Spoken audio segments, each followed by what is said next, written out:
স্বামী বাড়িতে না থাকায় শ্বশুর আমাকে একা পেয়ে যেভাবে আমার সাথে কাজ করল। বন্ধুরা, গল্পটি আপনারা সম্পূর্ণ শুনলে আপনাদের মেশিন দিয়ে পানি চলে আসবে। আপনারা হাতের কাজ করতে বাধ্য হবেন। হাতের কাজ করার আগে অবশ্যই হাতের কাছে টিস্যু রাখবেন এবং কানে হেডফোন লাগিয়ে গল্পটি শুনবেন। হ্যালো বন্ধুরা, তোমরা সবাই কেমন আছো? আমার নাম নেহা এবং আমার বিয়ে হয়ে গেছে 4 বছর। আমার বয়স 25 বছর।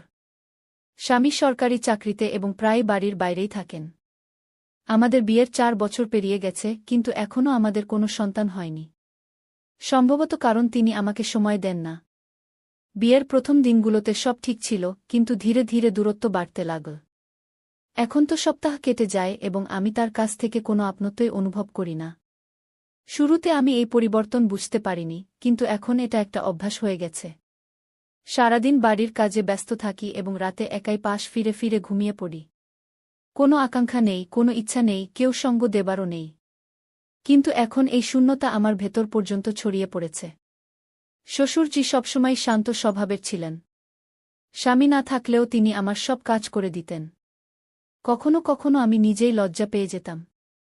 আমার জন্য প্রতিদিন চা বানানো, হালকা কাশি দিয়ে জল চাওয়া বা রাতে আঙিনায় বসে গল্প করা, এসব এখন নিত্যদিনের রুটিন হয়ে গেছে। সেই দিন সকালের হালকা ঠান্ডা হাওয়া শরীরে লেগেছিল। আমি আঙিনায় চারপাই পেতে রেখেছিলাম। হাওয়ার ঝাপটায় আমার দোপাটা সরে গিয়েছিল এবং ঠিক তখনই আমি শ্বশুরজিকে দরজায় দাঁড়িয়ে থাকতে দেখলাম। তিনি নিঃশব্দে আমাকে দেখছিলেন, তারপর বললেন, বউ, এখানে ঘুমিয়েছ নাকি? তার কণ্ঠে একটু কম্পন ছিল, কিন্তু আমার গায়ে কাঁটা দিয়ে উঠেছিল। আমি নিজেকে সামলে বললাম, বাবুজি, ভেতরে খুব গরম লাগছিল, তাই এখানে চলে এসেছি। তিনি হেসে বললেন, হাওয়া তো সত্যিই ভালো বয়। আমিও এখানেই বসে যাই। তিনি আমার পাশেই চারপাই টেনে বসলেন। তার বসার পর আমি আরও অস্বস্তি বোধ করলাম। এই অদ্ভুত অস্থিরতা কি ছিল? কেন তার উপস্থিতিতে আমার ভেতর এক অদ্ভুত গরম ছড়িয়ে পড়ছিল? তার দৃষ্টি অনুভব করতে থাকলাম। আমি চোখ নিচু করলাম, কিন্তু এবার ইচ্ছা করেও উঠতে পারলাম না। তিনি ধীরে ধীরে জিজ্ঞাসা করলেন, বউ, ঠান্ডা লাগছে না তো? আমি মাথা নিচু করে বললাম, না, আমি ঠিক আছি। তিনি হালকা হেসে বললেন, নিজের যত্ন নিয়েও। তার কথায় এক অদ্ভুত আপনত্ব ছিল। কিছুক্ষণের জন্য নীরবতা নেমে এল। হাওয়া হালকা ঠান্ডা হয়ে গিয়েছিল এবং আমি আমার শাড়ি ঠিক করতে লাগলাম। হঠাৎ হাওয়ার এক তীব্র ঝাপটা এল এবং আমার চুল ছড়িয়ে গেল। আমি যেমনই তা গোছাতে হাত বাড়ালাম, তার হাত আর আমার হাত লেগে গেল। আমি ভয়ে হাত পিছিয়ে নিলাম, কিন্তু তিনি সরে যাওয়ার বদলে আমার চোখের দিকে তাকিয়ে রইলেন। সেই মুহূর্তে সময় যেন থেমে গিয়েছিল। তার স্পর্শে হৃদয় আরও দ্রুত স্পন্দিত হচ্ছিল। আমি জানি না কেন, কিন্তু আমি তার দৃষ্টি এড়াতে পারছিলাম না। কোথাও যেন আমিও তার কাছাকাছি আসতে চাইছিলাম। তারপর শ্বশুরজি উঠে চলে গেলেন। রাত হয়ে গিয়েছিল, কিন্তু আমি বিছানায় শুয়েও ঘুমাতে পারছিলাম না। পাশ ফিরে ফিরে শুধু সেই মুহূর্তই মনে পড়ছিল, শ্বশুরজির আমার পাশে বসা, তার গভীর চোখে আমার মধ্যে কিছু খোঁজা, তার স্বর, তার ভঙ্গি আর তার স্পর্শ। আমি মাথা নাড়লাম, না, আমার এমনটা ভাবা উচিত নয়। কিন্তু কি করব? যখনই চোখ বন্ধ করি, সেই মুহূর্তগুলোই সামনে ভেসে ওঠে। হৃদয়ের কোনো কোণে এক অদ্ভুত অনুভূতি জন্ম নিচ্ছিল। সকালে উঠে দেখলাম শ্বশুরজি আগে থেকেই আঙিনায় দাঁড়িয়ে আছেন। তার মুখে সেই গভীর হাসি ছিল। আমি চোখ নিচু করলাম এবং দ্রুত রান্নাঘরে চলে গেলাম। চা বানানোর সময় নিজের সঙ্গে যেন লড়াই করছিলাম, এসব ভুল, আমি কেন তার সম্পর্কে এমন ভাবছি। চায়ের ট্রে নিয়ে যখন তার কাছে পৌঁছলাম, তিনি আগের মতোই মুখে 4 বছর ধরে মনে যে খালি ভাবটা আমি উপেক্ষা করে আসছিলাম, তা কি এখন পূরণ হতে শুরু করেছে। শ্বশুর মশাই আমাকে কখনো ভুল দৃষ্টিতে দেখেননি, কিন্তু আজ প্রথমবার মনে হলো আমি একা নই, কান্না করছি। কেউ একজন আছেন যে আমাকে বোঝে, আমার দিকে তাকায়, আমার ক্লান্তি অনুভব করে, আমার নীরবতার মধ্যে লুকানো শব্দগুলো শোনে। কিন্তু এটা কি ঠিক? আমি কি এমন কোনো পথে হাঁটছি যেখান থেকে ফিরে আসা কঠিন হবে? কিছুক্ষণ পর আমি রান্নাঘরে যেতে যেতেই তার কণ্ঠ শোনা গেল, বউ, সন্ধ্যায় মাঠে যাবে? আমি থমকে গেলাম। অজান্তেই আমার ঠোঁটে হালকা হাসি ফুটে উঠল। দেখে নেব বাবুজি, বলেই আমি তাড়াতাড়ি রান্নাঘরে চলে গেলাম। তখনও আমার হৃদয় দ্রুত স্পন্দিত হচ্ছিল। এই অনুভূতিটাকে কি নাম দেব জানি না। যা ঘটছে তা কি ভুল? কিন্তু সত্যি বলতে, এখন এই অনুভূতিগুলো থেকে পালাতে ইচ্ছে করছিল না। সকাল থেকেই মনে অদ্ভুত অস্থিরতা কাজ করছিল। বারবার মনে হচ্ছিল আজ আমি শ্বশুর মশাইয়ের সাথে মাঠে যাচ্ছি। নিজেকে অনেক বোঝানোর চেষ্টা করেছি যে এটা একটা সাধারণ দিনের মতোই হবে, কিন্তু সত্যি বলতে আজকের দিনটা সাধারণ ছিল না। আজ প্রথমবার নিজেকে মিথ্যা বলতে পারছিলাম না। শাড়ি ঠিক করতে গিয়ে আয়নায় নিজেকে দেখলাম। কি খুব বেশি প্রস্তুতি নেওয়া উচিত? এই ভাবতেই নিজেকে ধমক দিলাম, কি করছো নেহা, এটা তো শুধু মাঠে যাওয়া, আর কিছু না। কিন্তু হৃদয়ের কি করব? আজ প্রথমবার শ্বশুর মশাইয়ের সাথে সময় কাটানোর সুযোগ পেয়েছি। বাইরে বেরোতেই দেখি শ্বশুর মশাই ইতিমধ্যে গরুর গাড়ির পাশে দাঁড়িয়ে আছেন। তার চোখে সেই গভীরতা ছিল যা আমাকে অস্থির করে দেয়। তিনি হালকা হাসলেন এবং বললেন, আসো বউ, বসো। আমি একটু দ্বিধা করলাম, কিন্তু ধীরে ধীরে গাড়িতে উঠে বসলাম। শাড়ি সামলাতে একটু কষ্ট হচ্ছিল, তখনই শ্বশুর মশাই হাত বাড়িয়ে দিলেন। তার হাত আমার হাত স্পর্শ করতেই একটা হালকা কাঁপুনি সারা শরীরে ছড়িয়ে গেল। আমি ধীরে বললাম, ধন্যবাদ বাবুজি। তিনি হেসে বললেন, তোমার এত দ্বিধা করার দরকার নেই বউ, আমরা তো নিজের মানুষকে নিজের মানুষ। এই শব্দগুলো মনে গুঞ্জরিত হতে লাগল। আমরা কি সত্যিই শুধু নিজের মানুষ? মাঠে পৌঁছতেই হালকা রোদ ছিল, চারদিকে সবুজের সমারোহ। গরুর গাড়ি থেকে নামতেই আমার পায়েলের মৃদু শব্দ মাঠে গুঞ্জরিত হয়ে উঠল। শ্বশুর মশাই বললেন, বউ, ওই কোণে বসো, আমি পানি নিয়ে আসছি। আমি ধীরে বললাম, জি বাবুজি, এবং একটা গাছের নিচে গিয়ে দাঁড়ালাম। হালকা বাতাস আমার গাল ছুঁয়ে যাচ্ছিল, আর আমি নিজেকে আঁচল দিয়ে হাওয়া করছিলাম। কিছুক্ষণ পর শ্বশুর মশাই পানি নিয়ে এলেন। তার কপালে ঘামের কয়েক ফোঁটা ঝিলমিল করছিল। তিনি কলসি থেকে পানি খেলেন এবং বাকিটা আমার দিকে বাড়িয়ে বললেন, তুমিও খাও বউ, রোদ বেশ জোরালো। আমি ধীরে কলসি ধরলাম, কিন্তু তার হাতের হালকা চাপ অনুভব করলাম। তার আঙুলগুলো আমার হাতে স্থির হয়ে গেল। পানি খেতেই মনে হলো আমার ঠোঁট যেন তার স্পর্শেই ভিজে গেছে। আমি নিচু করে নজর ফিরিয়ে নিলাম।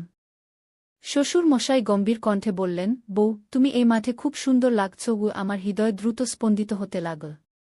আমি নজর ফিরিয়ে বললাম, এমন কেন বলছেন বাবুজি? তিনি হালকা হেসে বললেন, যা সত্য তাই বলছি। কখনো কখনো সত্য কথাও বলতে হয়। আমি আতঙ্কে ওড়না টেনে কাঁধে আরও শক্ত করে জড়িয়ে নিলাম। কিন্তু নিজেকে এই বিশ্বাস দিতে পারছিলাম না যে যা অনুভব করছি তা ভুল।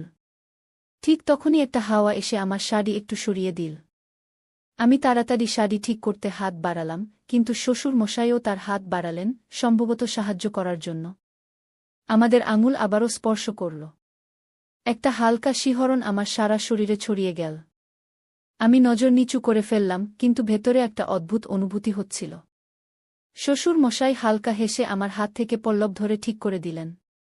তার আঙুলের স্পর্শ আমার ত্বককে আরও গরম করে দিল। আমি দ্রুত হৃদয় নিয়ে বললাম, বাবুজি, আমি দেখে নিই সব ঠিকমতো হয়েছে কিনা। তিনি হালকা করে আমার দিকে তাকালেন এবং গভীর কণ্ঠে বললেন, বউ, তোমার এত অস্থিরতা কেন হচ্ছে? আমি হতভম্ব হয়ে মাথা নিচু করে ফেললাম। কিছু বলতে চাইলাম, কিন্তু ঠোঁট শুকিয়ে গিয়েছিল। সত্য বলার সাহস ছিল না, আবার লুকানোর শক্তিও ছিল না। দিন যত যাচ্ছিল, শ্বশুর মশাইয়ের পাশে থাকা সত্ত্বেও নিজেকে তার কাছাকাছি অনুভব করছিলাম।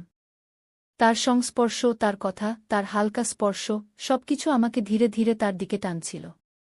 সন্ধ্যা পর্যন্ত আমার ভেতরে একটা অদ্ভুত অস্থিরতা কাজ করছিল। এটা কি শুধুই একজন বউয়ের শ্বশুরের প্রতি শ্রদ্ধা, নাকি আমার ভেতরে একটা নতুন আকাঙ্ক্ষা জেগে উঠছে? সন্ধ্যা হয়ে গিয়েছিল, মাঠে সূর্য ডুবে যাচ্ছিল। হালকা বাতাস বইছিল, কিন্তু আমার ভেতরে একটা অদ্ভুত উত্তাপ ছিল। শ্বশুর মশাইয়ের স্পর্শ, তার দৃষ্টির গভীরতা, তার কথাগুলো সব মনে কোথাও আটকে গিয়েছিল। বলগাড়ি তৈরি ছিল এবং আমি শাড়ি ঠিক করতে করতে তার কাছে পৌঁছলাম। উঠতে কষ্ট হচ্ছিল, তখনই শ্বশুরজি হাত বাড়িয়ে দিলেন, আয় বউ, আমি সাহায্য করে দিই। তার আওয়াজ ধীর ছিল, কিন্তু তাতে এমন কিছু ছিল যা হৃদয়ের ধড়ফড়ানি বাড়িয়ে দিল। আমি একটু দ্বিধা করে আমার হাত এগিয়ে দিলাম। তার শক্ত আঙুলগুলো যখন আমার নাজুক হাতটা ধরে ফেল, এক অদ্ভুত গরম অনুভূতি আমার শিরায় ছুটে গেল। আমি তাড়াতাড়ি বলগাড়িতে বসে বললাম, ধন্যবাদ বাবুজি। শ্বশুরজি একটু হেসে আমার দিকে তাকিয়ে বললেন, তুমি খুব তাড়াতাড়ি ঘাবড়ে যাও বউ। আমি নজর নামিয়ে নিলাম। তিনি কি আমার মনের হালচাল পড়ে ফেলেছিলেন? রাস্তা নির্জন ছিল, দূরে দূরে কেউ ছিল না। বলগাড়ি ধীরে ধীরে দুলতে দুলতে চলছিল। আমি এক পাশে বসেছিলাম, শ্বশুরজি অন্য পাশে।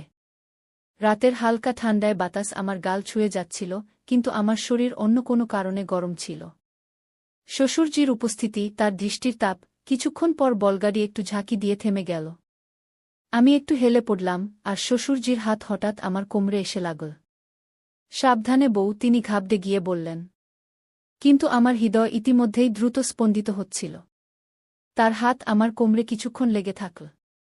আমি নজর নামিয়ে নিলাম, কিন্তু আমার শ্বাস দ্রুত হয়ে গিয়েছিল। তিনি ধীরে হাত সরিয়ে নিয়ে গভীর আওয়াজে বললেন, তুমি খুব মাসুম বউ। আমার আঙুলগুলো আমার শাড়ির আঁচল শক্ত করে ধরে ফেলেছিল। আমি কি এখন নিজেকে আর সামলাতে পারছিলাম না? যখন আমরা বাড়ি পৌঁছলাম তখন অন্ধকার হয়ে গিয়েছিল।